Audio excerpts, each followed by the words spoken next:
If you get on that plane, you won't make it back. The words didn't just echo, they pierced through the controlled hum of the private runway, slicing clean across the polished silence that usually followed men like William Hayes wherever he went, and in that single second everything slowed, the Gulfstream's engines idling low like a restrained storm, the late afternoon sun reflecting off its chrome body in blinding streaks, and William, billionaire strategist, a man who built empires out of certainty, paused mid-step on the aircraft stairs, one hand gripping the rail, his jaw tightening as he turned toward the voice that had no right to be there, no place in his world, yet refused to be ignored. Naomi Carter stood beyond the security line, breath uneven but eyes steady, locked onto him with a clarity that didn't match the chaos unfolding around her. Two guards were already closing in, their shoes striking the concrete in sharp, controlled rhythm, but she didn't run. She didn't even flinch, she simply lifted her voice again, sharper. Now more urgent. Check the fuel log, Mr. Hayes, right now. A ripple moved through the crew, subtle, almost invisible, but William saw it. He always saw everything, the way one technician hesitated just a fraction too long, the way another avoided eye contact, and that was enough, just enough to fracture the certainty that had carried him through decades of flawless decisions.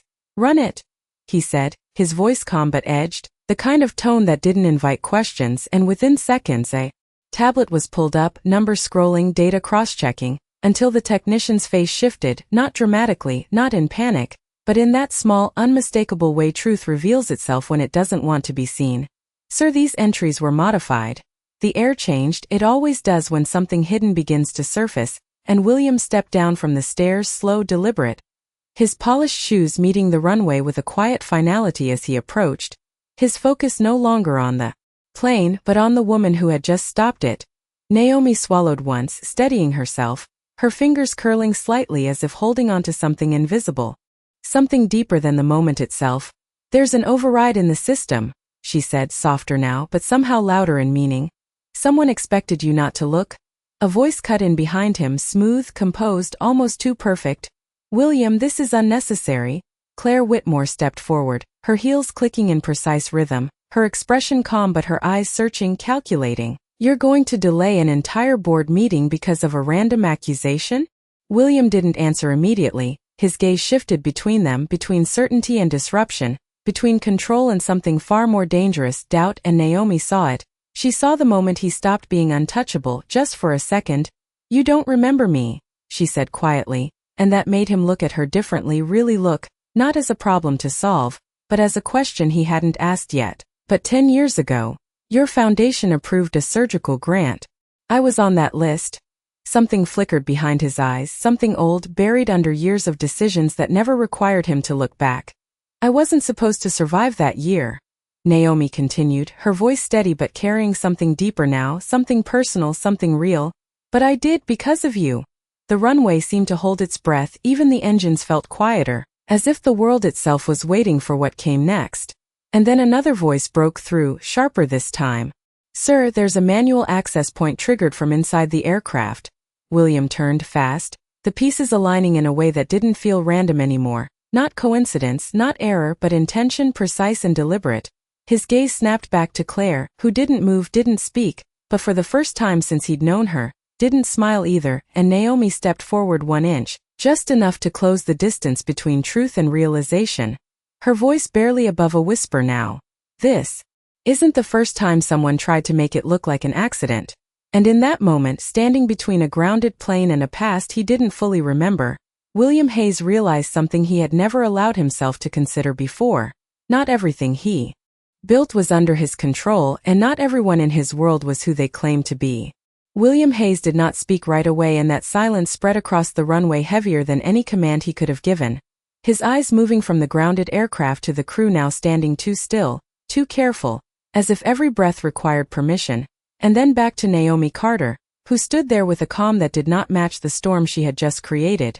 And for the first time in years, William felt something unfamiliar press against his chest. Not fear, not yet, but the awareness that something had slipped past him unnoticed. Lock the aircraft, he said finally, his voice low but absolute, and the words moved faster than the wind, technicians stepping back, security redirecting, radios crackling in sharp bursts of code, the plane no longer a symbol of control but a question waiting to be answered. Claire Whitmore let out a soft exhale that almost sounded like a laugh, but it did not reach her eyes. "William, this is unnecessary," she repeated, her tone measured. Persuasive, the same tone that had closed deals and smoothed conflicts. "You are reacting to incomplete information." But William did not look at her this time, not immediately. His attention remained on Naomi. "How did you get access to internal logs?" he asked, and Naomi shook her head slightly. "I did not access them today," she replied, her voice steady. "I saw the pattern before weeks ago, but I did not know it was tied to you until this morning." That answer landed differently. It was not desperate, it was not rushed, it carried time inside it, preparation, and that made it harder to dismiss. "Sir." One of the senior technicians stepped forward, holding the tablet with both hands as if it weighed more than it should. "There are manual overrides in the navigation pre-check. They are subtle, but they should not be there." William took the device, his eyes scanning the data, not like a man reading numbers, but like a man reading intent, each line forming a story he did not like. "Who authorized this?" he asked, and no one answered right away, not because they did not hear him, but because they did not know which answer was safe, and that hesitation told him more than words could. Naomi shifted her weight slightly, the movement small but intentional. "It was designed to pass inspection," she said quietly. "Someone expected routine, not scrutiny." Claire stepped closer then, her presence sharper now, no longer soft, no longer patient. "This is speculation," she said, her voice firmer. "We have protocols, audits, entire departments to prevent exactly this kind of thing. You cannot allow stranger to dismantle your operation based on a theory." William finally turned to her slowly, his gaze measured, and for a moment the two worlds collided, the one he trusted and the one he could no longer ignore. "Then explain the overrides," he said, and Claire held his gaze, unblinking, but the pause before her answer stretched just a fraction too long. "Errors happen," she replied. "Systems fail. That does not mean there is intent." Naomi inhaled quietly, as if choosing her next words with care. "Then check the Aspen incident," she said, and the name alone shifted something in the air, subtle but undeniable. William's eyes narrowed. "What about it?" he asked, and Naomi met his gaze fully now. "Same pattern," she said. "Same type of override, same attempt to make it look like nothing." The memory surfaced quickly, a near incident filed away as mechanical anomaly, reviewed, closed, forgotten until now, and suddenly it did not feel isolated anymore. It felt connected. Deliberate. William handed the tablet back without looking away from Naomi. "Who else knows about this?" he asked, and Naomi hesitated, not out of fear but out of weight. "If I am right," she said slowly, "then the person behind it is still inside your system, still watching, still expecting you to proceed exactly as planned." A gust of wind cut across the runway, sharp and cold, lifting the edge of her jacket as the distant hum of another aircraft echoed overhead. But down here, everything remained still, contained within a moment that refused to move forward until the truth decided to show itself. William exhaled once, controlled, deliberate, and then gave the order that changed everything. "No one leaves this area," he said, his voice carrying across the tarmac with quiet authority. "We audit everything, every log, every access point, every person." And this time when he looked at Claire, there was no hesitation left, only calculation, only distance, as if something between them had already begun to break, not loudly, not visibly, but in the way foundations shift long before anything falls. And Naomi stood there, watching it happen, knowing that stopping the flight had only been the beginning, because whatever truth had been hidden inside that aircraft was now awake, and it was not going to stay buried for long. The runway did not return to normal, it shifted into something colder, more precise, as if every movement now carried weight and consequence, and William Hayes stood at the center of it, no longer a passenger in his own system but a man pulling every thread at once. "Bring me the access logs from the last 48 hours, he said, his voice steady, controlled, but underneath it there was something sharper now, something that did not tolerate delay. And within seconds, devices were moving, screens lighting up, personnel repositioning, the quiet choreography of power recalibrating under pressure. Naomi Carter remained just outside the inner circle, not restrained, not welcomed, simply present, and that presence alone seemed to unsettle the balance of the space, because she did not belong to any of it, not the crew, not the security, not the carefully constructed world William had built, yet somehow she was the only one who had seen what mattered. "You said you noticed this weeks ago," William said without looking at her, his attention fixed on the incoming data. "Why wait until now?" Naomi exhaled slowly, choosing honesty over comfort. Because before today it was just a pattern, she replied. And patterns do not stop planes, people do. That answer lingered, quiet but heavy, and William nodded once, almost imperceptibly, as if acknowledging a truth he did not like but could not deny. A senior analyst stepped forward, holding a tablet with both hands. Sir, we traced the override access point, he said. It did not originate from maintenance, it came from executive-level clearance. That sentence landed like a fracture line across the moment, subtle but spreading fast. William's head lifted slightly, his eyes narrowing. That is not possible, Claire Whitmore said immediately, her tone sharper now, less polished. Executive clearance is restricted and monitored. There would be a record. The analyst hesitated, then adjusted the screen. There is a record, he said carefully. But it is masked under layered authorization. Someone used multiple credentials to conceal origin. William extended his hand and took the tablet, his fingers steady, his expression unreadable as he scrolled through the data, each line stripping away another layer of certainty.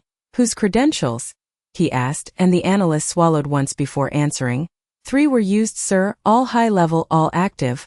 William did not react outwardly, but the silence that followed deepened, stretching across the runway like a held breath. Naomi watched him closely. Not the billionaire, not the public figure, but the man processing a truth he could not control. They expected you to trust the system, she said softly, because you built it.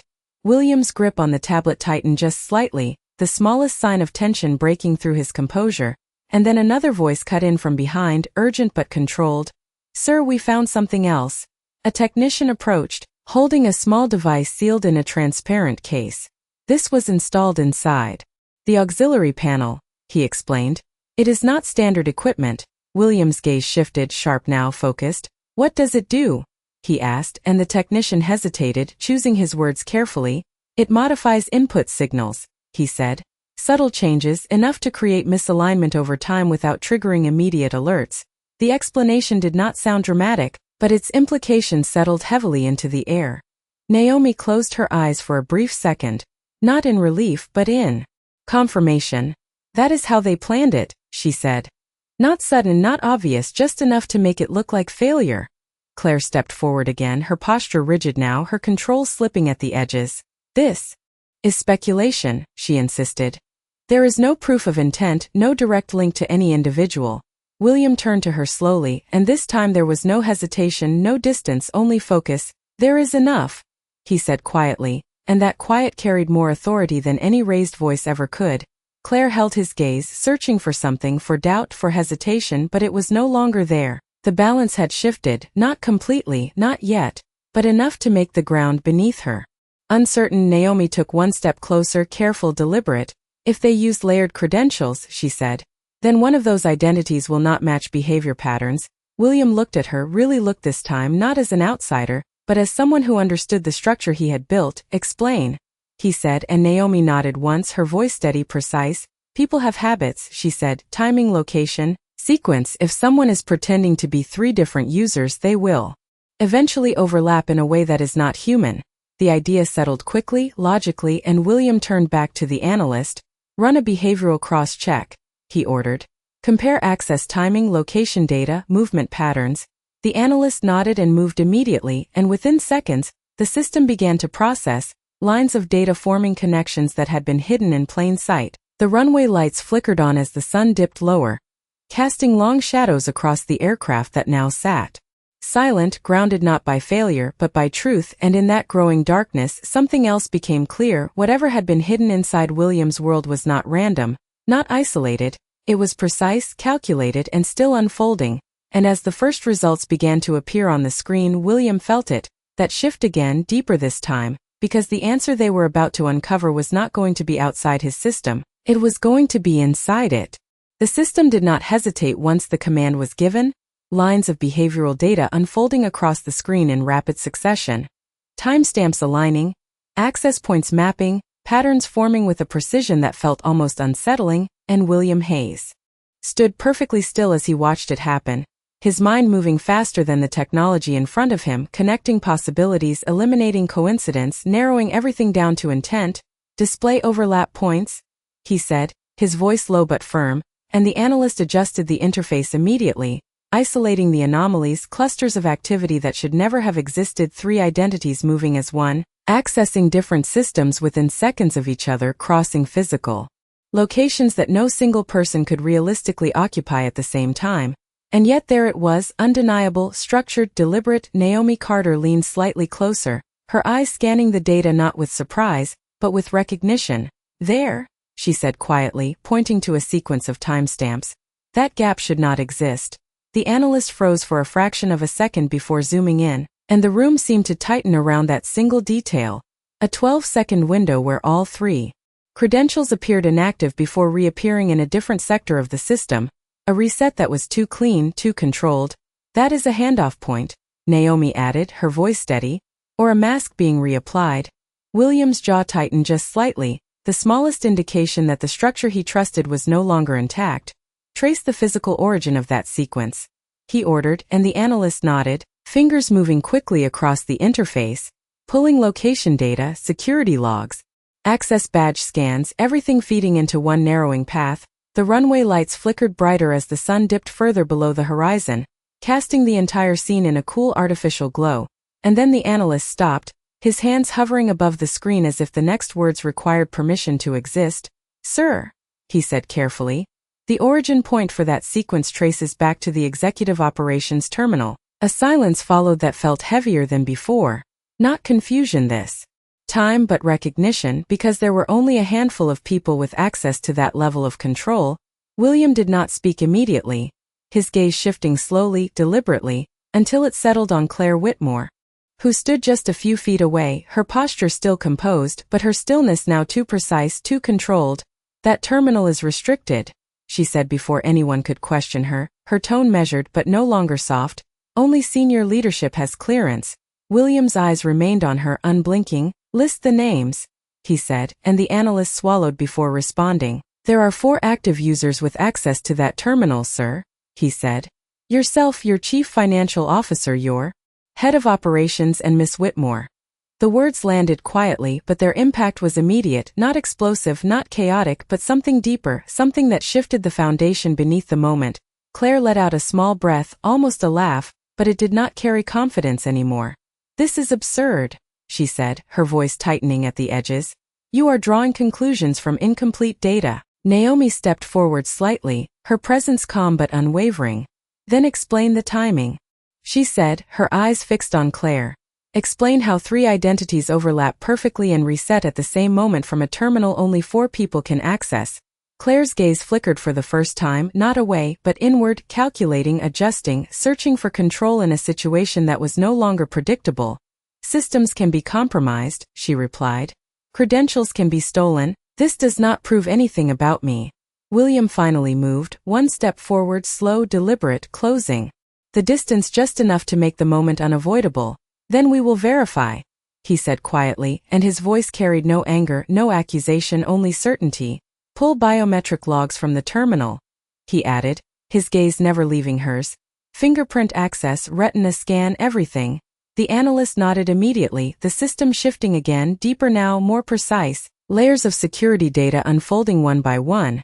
And for the first time since this began, Claire did not speak right away. She stood there, perfectly still, her expression composed, but the silence around her felt different now, not controlled, not intentional, but waiting, and Naomi felt it too, that subtle shift, the moment where truth moves from possibility to inevitability.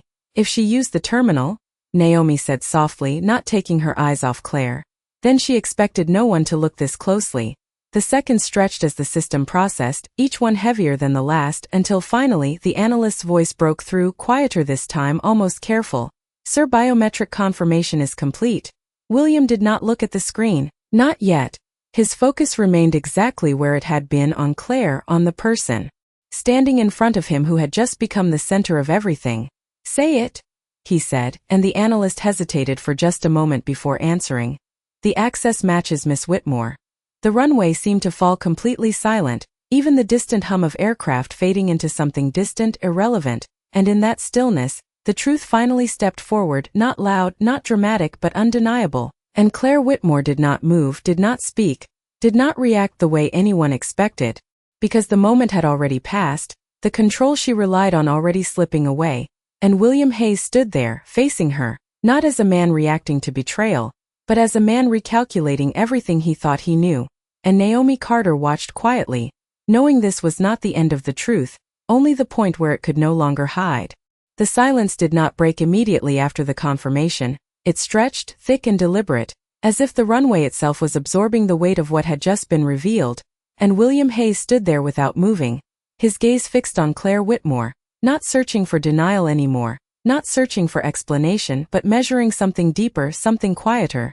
"You accessed the terminal," he said finally, his voice calm, almost too calm, and that calm carried more force than any accusation could have. Claire did not respond right away, her eyes steady on his, her posture still composed, but the precision of that composure now felt different, no longer effortless, no longer natural but constructed, held together by control that was beginning to strain. "You are interpreting data without context," she said at last, her tone even careful. "Yes, I access the terminal. That does not mean what you think it means." Naomi Carter watched closely, not interrupting, not stepping forward, simply observing the shift in rhythm, because this was no longer about discovery, this was about unraveling, and unraveling always moved slower than truth arriving. William took one step closer, the distance between them shrinking to something personal now unavoidable. "Then give me the context," he said, and for the first time there was a pause that did not belong to calculation, but to limitation. Claire's eyes flickered just slightly, not away but inward, as if measuring what could still be controlled. "The system flagged inconsistencies," she said, choosing each word with precision. "I was investigating internally before escalating it. That is standard protocol." Naomi's brow tightened just slightly, a subtle reaction, but enough to signal something did not align. "Then why mask your access?" she asked quietly, and the question landed clean, direct, without force but impossible to ignore. Claire's gaze shifted toward her for the first time, fully acknowledging her presence, and in that moment something changed, not in volume, not in tone but in focus. "Because internal investigations require discretion," Claire replied, her voice firmer now. "You would not understand that." Naomi did not react immediately, she simply held her gaze, steady, unshaken. "No," she said softly, "but I understand patterns and discretion does not require three identities overlapping at the same second." The air tightened again, not from noise but from the precision of the exchange. William remained silent, listening, not as a man defending his world, but as a man allowing it to be examined piece by piece. "And the device in the aircraft," Naomi continued, her voice measured, "was that part of your internal investigation too?" Claire did not answer right away, and that silence spoke louder than anything she could have said, the kind of silence that does not deny, does not confirm, but shifts everything around it. William's expression did not change, but something behind his eyes did, something that moved from doubt into clarity, slow, controlled, irreversible. "Remove her access," he said, without raising his voice, without looking away, and the command moved instantly, security stepping forward, not aggressively, not forcefully, but with quiet authority, the kind that did not need to be explained. Claire inhaled once, steady, controlled, and then she did something unexpected. She smiled, not wide, not performative but small, precise, as if something had finally aligned for her too. "You think this ends with me?" she said, her voice softer now, almost reflective, and that softness carried something far more unsettling than resistance. William did not respond, but Naomi felt it, that shift again, deeper this time. "There are systems inside systems, William," Claire continued, her eyes still locked on his. "Layers you trust because you built them, people you trust because you placed them there, but trust is not structure, it is assumption." The words settled slowly, not dramatic, not rushed, but deliberate, and for a moment even the movement around them seemed to quiet, as if the truth itself was choosing its pace. "If I wanted you gone," Claire added calmly, "you would not have been standing here having this conversation."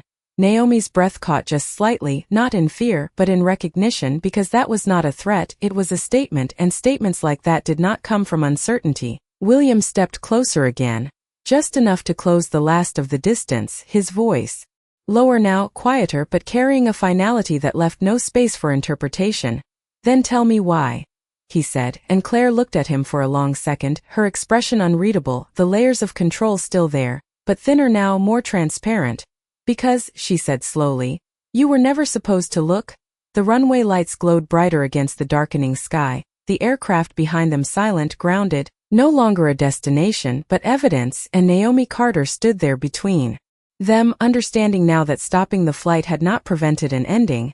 It had triggered something much larger, something that had been moving long before this moment, something that was still unfolding.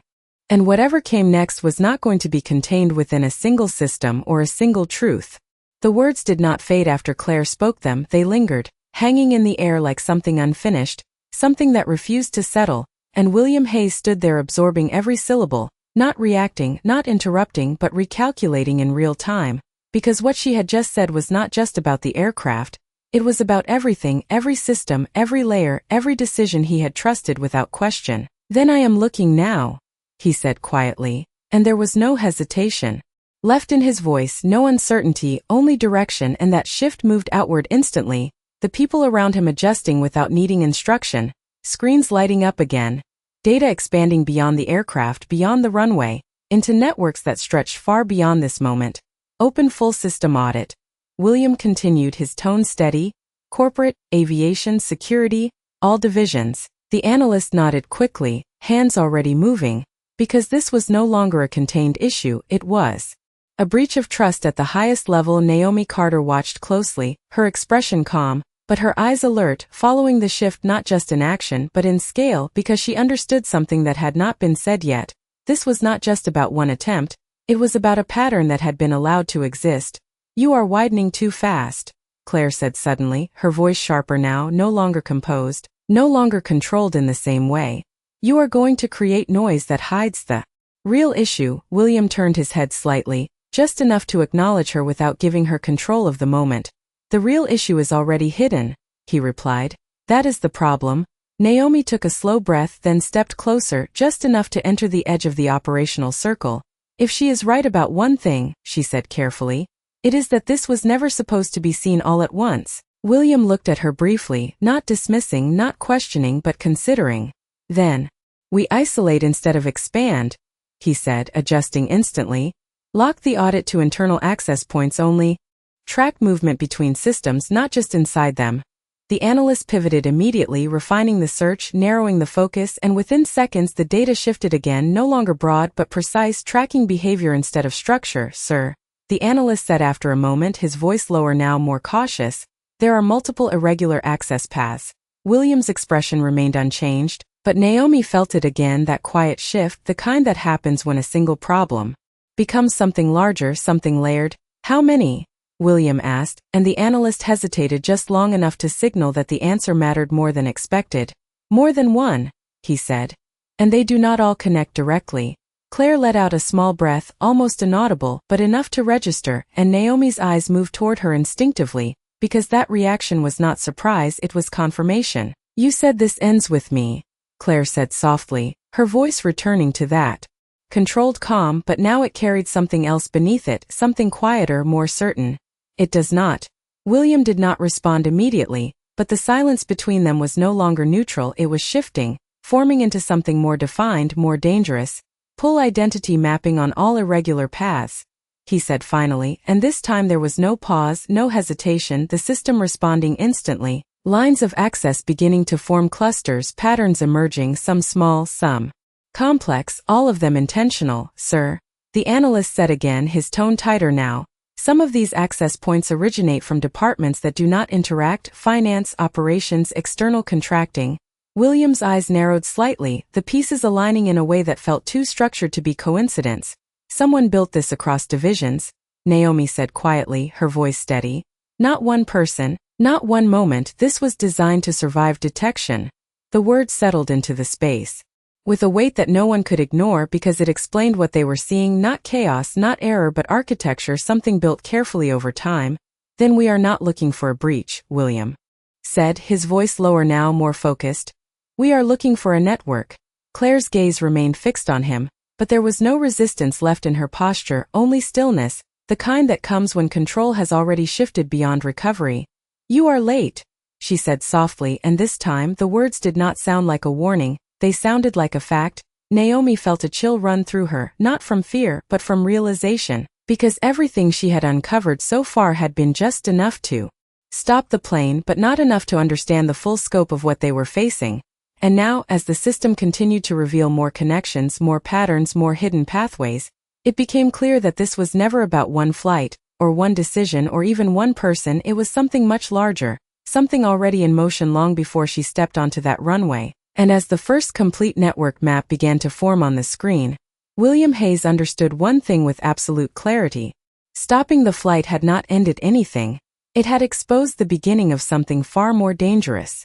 The screen did not just display data anymore, it revealed structure, lines connecting across divisions like invisible threads finally pulled into the light, and William Hayes stood motionless as the network map expanded in front of him, not chaotic, not random, but deliberate nodes linking finance to operations, operations to external vendors, vendors back into internal systems, a closed loop that had been functioning without interruption, without detection.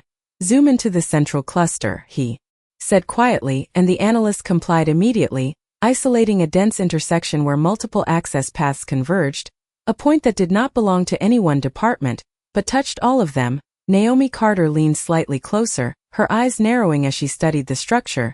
"That is not just coordination," she said, her voice low but certain. "That is control." William did not respond right away, but the word settled into his thinking, because control meant intention, and intention meant design. "Identify the origin timestamp for this cluster," he ordered, and within seconds, the system recalculated, tracing the network backward through layers of archived activity, until a date surfaced, not recent, not sudden, but months old. "This started long before today," the analyst said carefully, and that truth shifted the weight of the moment again, deeper, more complex, because this was no longer a reaction, it was a continuation. Claire Whitmore stood silent now, no longer interrupting, no longer redirecting, her gaze fixed on the screen as if she was watching something inevitable unfold. "Who initiated the first connection?" William asked, his voice steady, and the analyst hesitated, not because the data was unclear, but because the answer was, "It does not point to a single user," he said. "The initial structure was built through layered contributions, small changes over time, each one insignificant on its own." Naomi nodded slightly, her expression tightening as the pattern became clearer. "That is how you hide something like this," she said. "You do not build it all at once, you let it grow where no one is looking." William exhaled slowly, his mind moving through every system he had trusted, every approval he had signed without question, every layer he had assumed was secure, and for the first time he saw it differently, not as a structure he controlled, but as one that had been evolving around him. "Then we isolate contributors," he said, shifting focus instantly. "Break down every modification tied to this cluster, identify who touched it, when and why." The analyst nodded and began filtering the data again, isolating changes, mapping user activity, and one by one, names began to appear, not just one, not just a few, but several, spread across departments, none of them obvious, none of them high profile.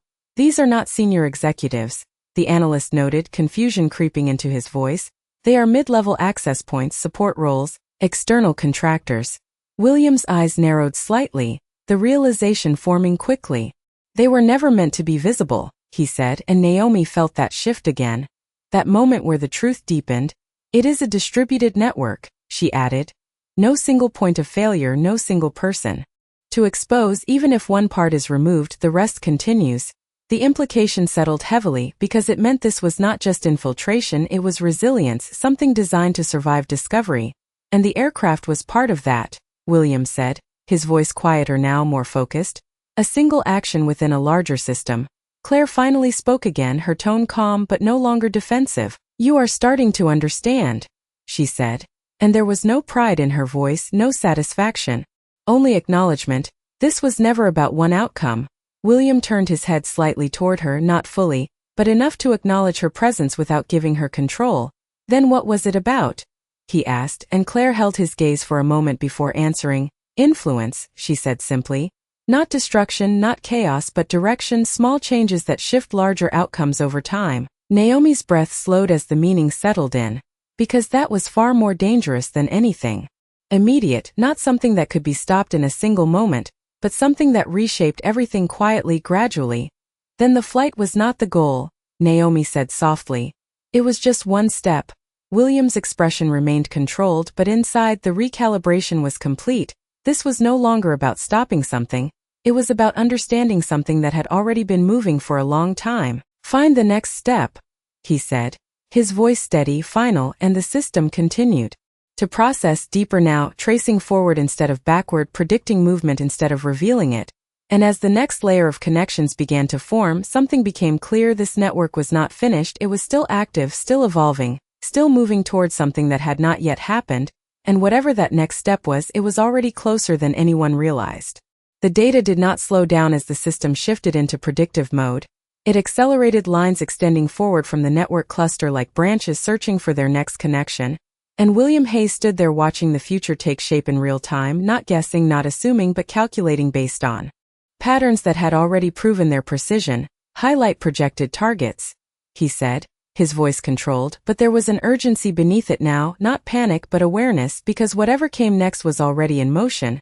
The analyst adjusted the display, filtering probabilities, narrowing projections until a handful of potential outcomes remained, each one tied to a system William owned, a structure he trusted, a decision point that had not yet happened. "Sir, these are not random," the analyst said carefully. "They align with scheduled events." William's eyes narrowed slightly. "Which ones?" he asked, and the answer came quickly. "Board approvals, asset transfers, executive travel, all within the next 72 hours. The implication settled immediately. This was not just about influence, it was about timing, precise, coordinated timing. Naomi Carter stepped closer, her focus sharpening as she studied the projections. "They are not just adjusting outcomes," she said quietly. "They are shaping decisions before they are made." William exhaled slowly, the realization locking into place, because that meant control did not come from force, it came from direction, subtle shifts that guided larger movements. "Which one is closest?" he asked, and the analyst tapped the screen, isolating a single event. "There is an asset authorization scheduled in less than 2 hours, he said. "It involves a transfer between subsidiaries, high value, high priority." William's mind moved instantly, recalling the meeting, the approvals already in place, the trust embedded in the process. "Who approved it?" he asked, and the answer came without hesitation. "You did, sir, yesterday." The air shifted again, not from surprise but from confirmation, because that was how this worked, not by bypassing authority, but by guiding it. Naomi's eyes flicked toward him, not questioning, not doubting, but understanding. "Then the decision was already influenced," she said softly. And William did not deny it. He could not, because the pattern was clear now. Every action had been nudged, every outcome adjusted just enough to appear natural. "Cancel it," he said immediately, and the command moved through the system, but the analyst hesitated, just for a moment. "Sir, cancellation requires secondary authorization." William's gaze sharpened. "From who?" he asked, and the answer landed heavier than expected. "From the chief financial officer." The silence that followed was different, because this was no longer theoretical, it was immediate, and it involved someone who had not yet been part of the conversation. "Where is he?" William asked, and a security officer stepped forward. "On site, sir, in the executive terminal." William nodded once, the decision forming instantly.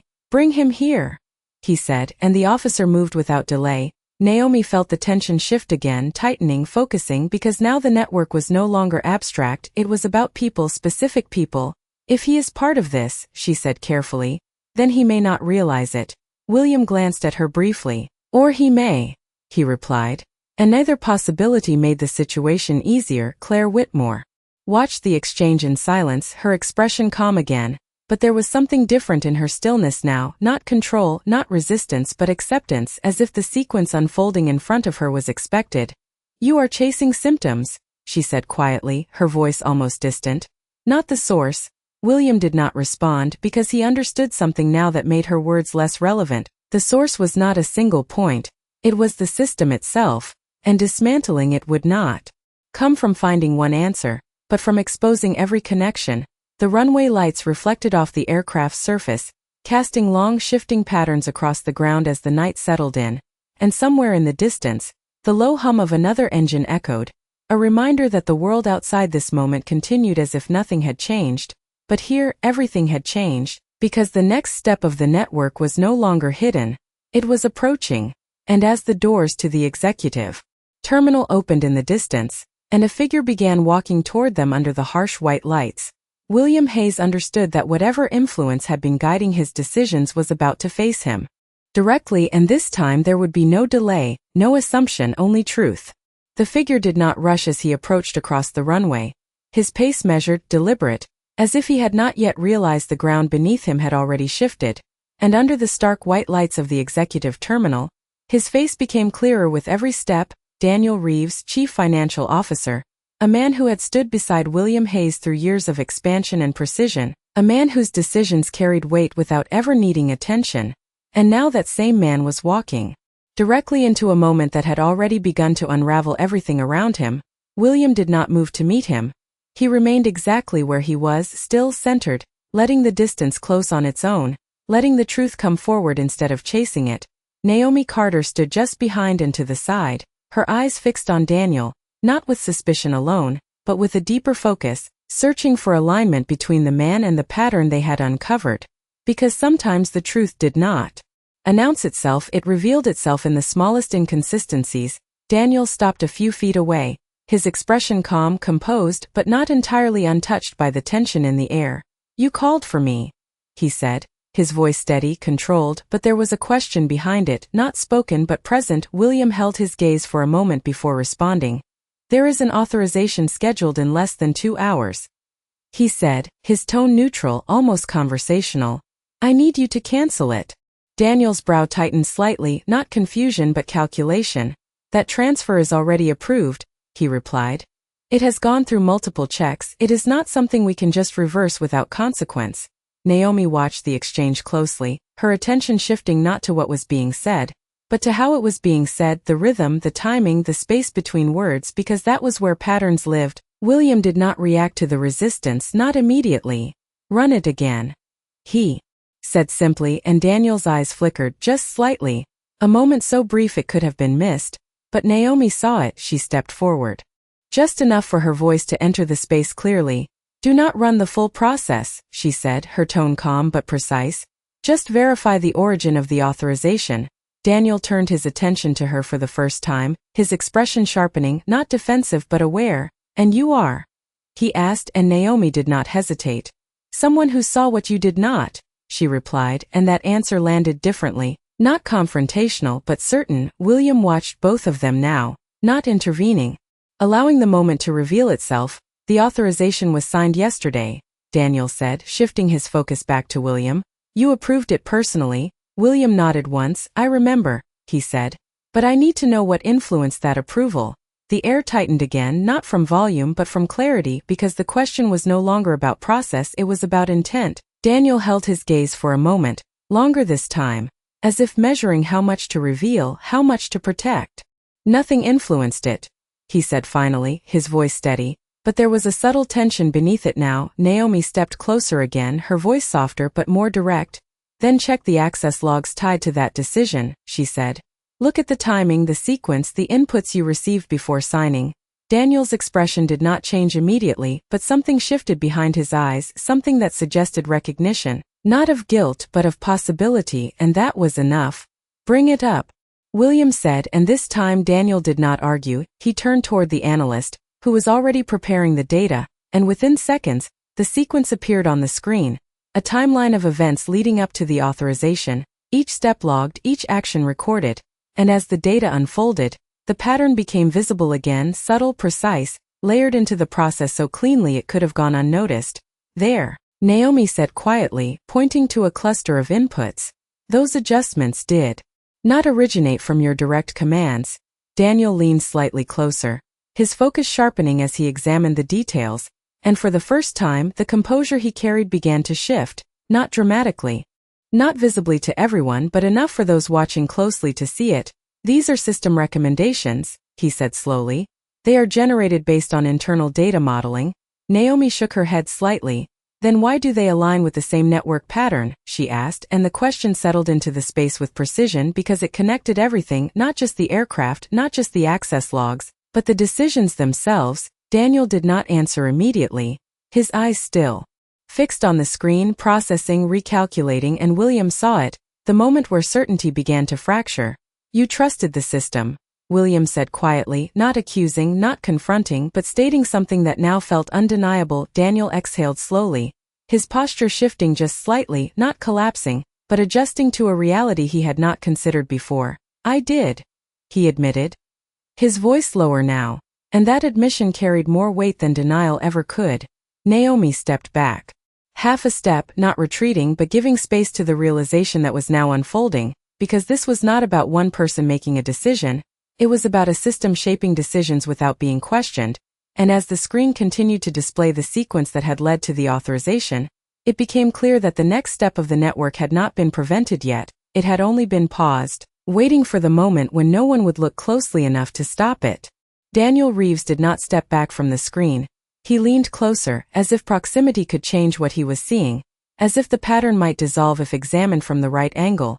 But it did not, it held steady, precise, undeniable, and William Hayes watched him without interruption, not pushing, not questioning, allowing the realization to arrive on its own, because forced conclusions could still be denied, but discovered ones could not be ignored. "Run the sequence again," Daniel said. Quietly, his voice lower now, stripped of the certainty it carried before, and the analyst complied immediately, replaying the chain of inputs, each recommendation, each approval, each subtle adjustment that led to the final authorization. Naomi Carter stood still, her eyes moving between the data and Daniel's expression, because this was the moment where awareness turned into understanding, and understanding changed everything. "It is consistent," Daniel said after a long second, almost to himself. "Every adjustment aligns with internal logic." Naomi tilted her head slightly, her voice calm but firm. "Internal logic can still be influenced," she said, and Daniel looked at her again, not dismissing this time, not questioning her presence but considering her words as part of the equation. "These models are built on historical data," he replied. "They do not create outcomes, they predict them." Naomi shook her head once slowly. "Then why do they all point in the same direction?" she asked. "Not similar, not close, but exact every time." The question did not need volume, it needed precision, and it landed exactly where it needed to. Daniel did not answer immediately, his eyes returning to the screen, scanning the inputs again, and this time something shifted, not in the data but in how he saw it, because now he was not looking for confirmation, he was looking for deviation, and that changed everything. "There," he said suddenly, pointing to a small segment in the sequence, "that adjustment should not exist." The analyst zoomed in, isolating the detail, a minor input almost invisible in the larger process, but out of place. "It is within tolerance," the analyst said cautiously, "but it does not follow the standard predictive curve." William stepped closer, his focus sharpening. "Explain," he said, and Daniel exhaled slowly, organizing the thought as it formed. "The system is designed to recommend based on probability," he said. "But this input does not follow probability, it directs it." Naomi's eyes narrowed slightly. "It nudges the outcome," she said, and Daniel nodded once, the realization settling fully now. "Yes," he admitted. "Not enough to trigger alerts, but enough to influence the final decision." The air shifted again, heavier now, because this was no longer theoretical, it was functional, it was happening. "And that input came from the same network," William said, his voice quiet, controlled, and Daniel did not deny it. "It appears so," he said, and that confirmation carried weight because it connected the system to the outcome directly, no longer separate, no longer abstract. Claire Whitmore stood in silence, watching the exchange unfold, her expression calm, but there was something different in her stillness now, something that suggested she was no longer part of the center, but still understood the structure better than anyone else there. "You are seeing the surface," she said softly, and her voice cut through the moment, not with force, but with clarity. William did not turn to her, but he heard it.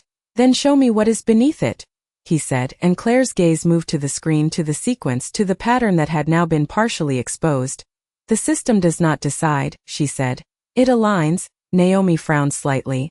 "Aligns with what?" she asked, and Claire held the silence for a moment before answering. "With direction," she said.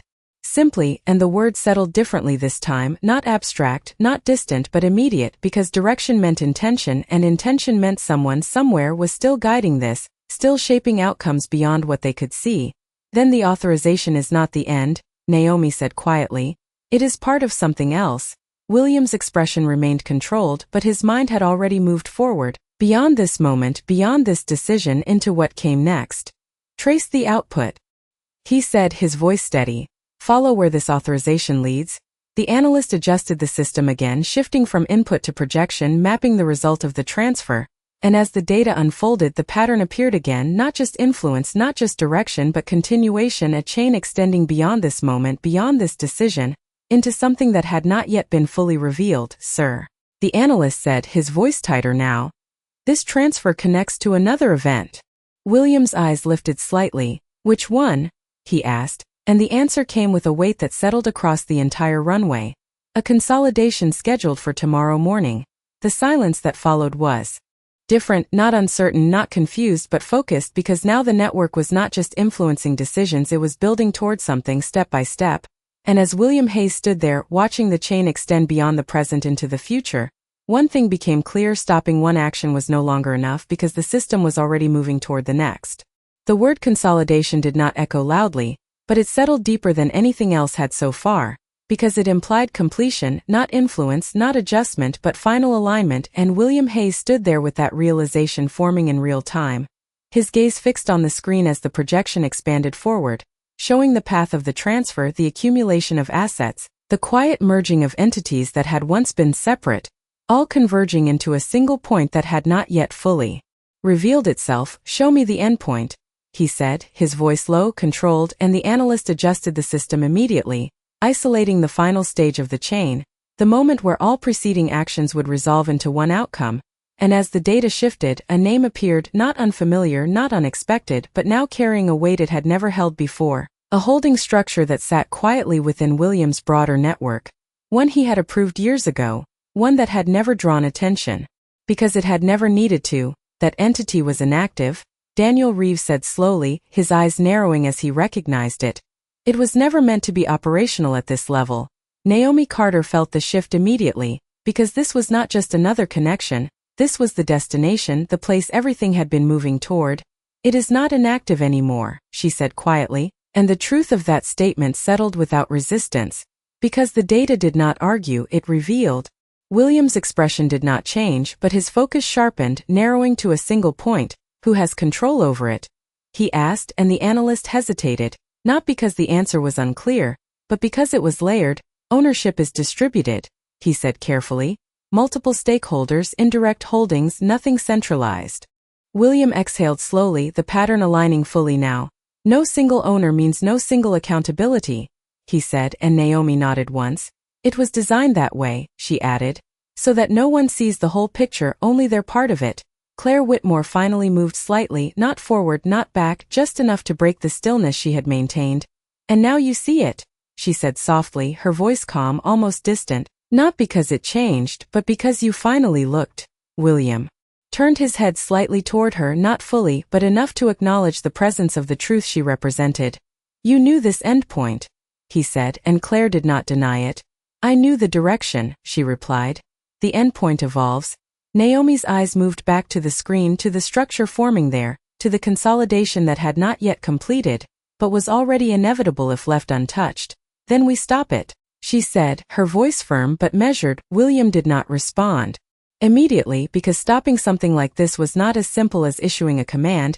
It required precision, understanding, and timing. If we interrupt it directly, Daniel said carefully, we risk destabilizing everything connected to it. Naomi turned toward him. And if we do nothing, she asked, and Daniel did not answer because the answer was already clear. The system would complete its process, the network would finalize its structure, and whatever influence it had been building toward would become permanent. There has to be a point of vulnerability, Naomi said, her voice steady. Something that cannot adapt fast enough. William's gaze returned to the screen, to the chain of events, to the timeline that was now moving forward with or without them. And then he saw it, not obvious, not highlighted, but there, a moment between processes, a required confirmation that could not be automated, could not be influenced in the same way as the rest. There, he said quietly. And the analyst followed his gaze, isolating the point. Final authorization, he added. It requires direct executive confirmation. Daniel leaned closer, his focus sharpening again. That is tomorrow morning, he said. It is the last step before consolidation completes. Naomi felt the shift immediately, because that was it, the moment where everything converged, the point where influence became outcome. Then that is where we stop it, she said, and this time there was no hesitation in her voice, no uncertainty, only clarity. William nodded once, the decision forming completely now. No, he said quietly, and Naomi turned toward him, surprised, not at the refusal, but at the calm behind it. We do not stop it, he continued. his gaze fixed on the screen, on the system, on the network that had been operating beyond his control. We let it reach that point. The silence that followed was immediate because the idea did not align with instinct, it challenged it. Why? Daniel asked, his voice low, and William's answer came without delay. Because that is where the entire network has to reveal itself, he said. And Naomi understood it then. Not just stopping the outcome, but exposing the structure behind it, forcing it into the light where it could no longer adapt, no longer hide. And as the projection continued to move forward toward that final moment, one thing became clear: tomorrow morning was not just a decision point, it was the moment where everything would be revealed or lost. The decision did not ripple outward with noise or confusion, it settled with a quiet precision that changed the entire direction of the moment. And William Hayes stood there as the system continued to project forward, his eyes no longer searching for what had already happened, but for what was about to happen, because tomorrow was no longer just a timeline, it was a controlled intersection. Then we prepare for that point, he said, his voice steady, and this time there was no hesitation in the people around him. The uncertainty had shifted into focus, into action. Naomi Carter felt it immediately, that difference between reacting and positioning, because now they were not chasing the network, they were waiting for it. We need visibility across every layer before that authorization, she said, her tone calm but deliberate. Not just systems but people, access points, movement. William nodded. Once, already thinking ahead, set full monitoring on all nodes connected to the consolidation, he ordered, every input, every adjustment, every identity interacting with it. The analyst moved quickly, the system expanding again, not blindly but with purpose, mapping the network in real time as it evolved toward the next day. Daniel Reeves stood beside the screen, his posture different now, not defensive, not certain but engaged, focused, because this was no longer about trust in the system, it was about understanding it before it completed its purpose. If they know we are watching, he said carefully, they may adjust. Naomi shook her head slightly, her eyes still on the data. They cannot adjust everything, she replied. Not at the final stage, they need that confirmation, they need it to be real. William glanced at her briefly, recognizing the logic immediately. And that is where they become visible, he said, and Naomi nodded. Because they cannot hide at the moment they need to act. The runway had grown quieter now, the movement reduced to controlled activity, screens, voices, footsteps, all contained within a single purpose, and somewhere beyond the lights, the rest of the world continued without knowing anything had changed. Claire Whitmore remained where she was, silent, composed, but no longer central, her presence now part of the structure they had already begun to understand. You are assuming they will follow the expected path, she said. Softly, and her voice did not challenge, it observed. William did not turn to her, but he answered, they will, he said. Because deviation at that stage risks exposure. Claire held that for a moment, then gave a slight nod, not agreement, not resistance, but acknowledgement, as if she understood the logic well enough to know it was true. Naomi stepped slightly closer to the main display, her focus narrowing again as new data began to populate. Live inputs now feeding into the system. We should isolate communication channels, she added. If the network relies on coordination, then disruption there will force them to reveal alternatives. Daniel considered it for a second before responding. That could create noise, he said. False signals, misdirection. Naomi met his gaze briefly. Or it could show us who adapts and who does not, she replied, and that answer landed with quiet weight because adaptation revealed intent just as clearly as action did. William made the decision quickly. Limit external communication tied to this network, he said. Do not shut it down, just narrow the channels. The analyst nodded, adjusting parameters again, reducing variables, increasing clarity. The system refining itself into something sharper, more focused, and as the layers aligned, the network did not disappear, it became clearer, more defined, its structure more visible with every adjustment they made. It is still moving, the analyst said after a moment, his voice lower now, more controlled. Even with limited channels, the activity continues. Naomi exhaled slowly, not surprised, but aware of what that meant. Because it does not depend on one path, she said. It adapts within the structure. William's gaze remained fixed on the screen, his mind already moving through the possibilities, through the next steps, through the moment that was coming whether they were ready or not. Then we do not stop it, he said again, more firmly this time. We let it reach completion. The words did not carry uncertainty anymore, they carried intent, and the space around him responded to that, not with questions, but with movement, preparation, alignment, because now everything was directed toward one point, one moment, one decision that would either expose the entire network or allow it to disappear again. And Naomi Carter stood there, watching the system refine itself around that future, understanding something deeper now. This was not just about saving a life or stopping a single event. It was about revealing something that had been operating quietly beneath everything, something that had already shaped outcomes without being seen. And as the night settled fully over the runway and the screens continued to glow with controlled precision, one truth remained steady above everything else. Tomorrow morning was not just a deadline. It was the moment where the hidden structure of power would either be exposed completely or vanish beyond reach forever. Morning did not arrive with noise, it arrived with clarity, the kind that made every detail sharper, every movement more deliberate, and inside the executive terminal, the air felt different, not tense, not chaotic, but focused, as if everything had aligned toward this single moment.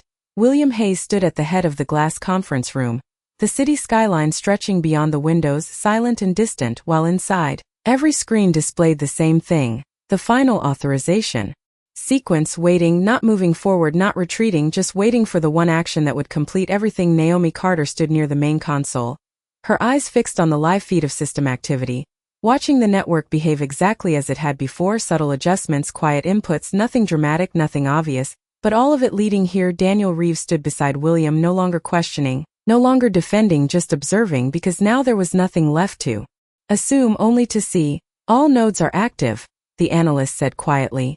No deviation from projected behavior. William nodded once, his gaze steady. They believe this will proceed, he said, and Naomi exhaled slowly. Because it always has, she replied, and that truth settled into the room without resistance. Claire Whitmore stood further back, near the edge of the glass wall, her reflection faint against the morning light, her posture composed, her expression unreadable, but her presence still part of the structure unfolding. Final authorization window opens in 30 seconds. The analyst added, and the countdown began, not on a clock, but in the subtle shift of activity across the system. Inputs aligning, confirmations preparing, the network moving toward completion. Naomi's eyes tracked every change, every movement, and then she saw it, not on the main screen, but in the pattern beneath it. There, she said softly, her voice cutting through the quiet. They are converging. William stepped closer, his focus sharpening as the system highlighted the activity, multiple access points activating simultaneously, not hidden now, not subtle but necessary, because this was the moment they could not mask, the moment they had to act. Trace every active identity, William said, and the system responded instantly, mapping each point of interaction, each user, each path, and for the first time the network revealed itself completely, not as fragments, not as patterns, but as a structure, interconnected, intentional, undeniable. Daniel leaned forward slightly, his voice low. They are all here, he said, and Naomi nodded. Because they have to be, she replied, and William did not hesitate. His hand moved toward the authorization console, not to complete it, but to hold it, to control the moment they had been preparing for. Now, he said, and the system locked, freezing every active connection in place, every identity, every input, every pathway exposed in real time, no longer able to shift, no longer able to adapt. The room did not erupt, it did not react loudly, it absorbed the moment, because this was not chaos, it was revelation. The network, fully visible, fully defined, no longer hidden beneath assumptions. Secure every identity, William ordered, and the command moved instantly, not as force but as containment, isolating each connection, preserving the structure exactly as it was. Naomi stepped back slightly, her breath steady, her eyes still on the screen, because this was what she had seen from the beginning, not just a single act, not just a single truth, but a system that had been operating unseen, and now for the first time it was fully exposed. Claire Whitmore did not move, did not speak, but her reflection in the glass shifted slightly as she watched it unfold, not surprised, not defeated, but aware that the moment had arrived exactly as it was always going to. William stood there, looking at the structure he had unknowingly allowed to grow within his own system, and for a long second, he said nothing, because there was nothing left to question, only to understand. And Naomi Carter turned slightly, her voice quiet but clear. You were right, she said, and William glanced at her, not fully, but enough to acknowledge the weight of what had just happened. No, he replied, his voice steady, grounded in something deeper than control. You made me look. And outside, beyond the glass, the city continued as it always had, unaware that something fundamental had just shifted, while inside, the truth no longer hid behind systems, behind patterns, or behind trust. It stood fully revealed, and for the first time it could not move without being seen.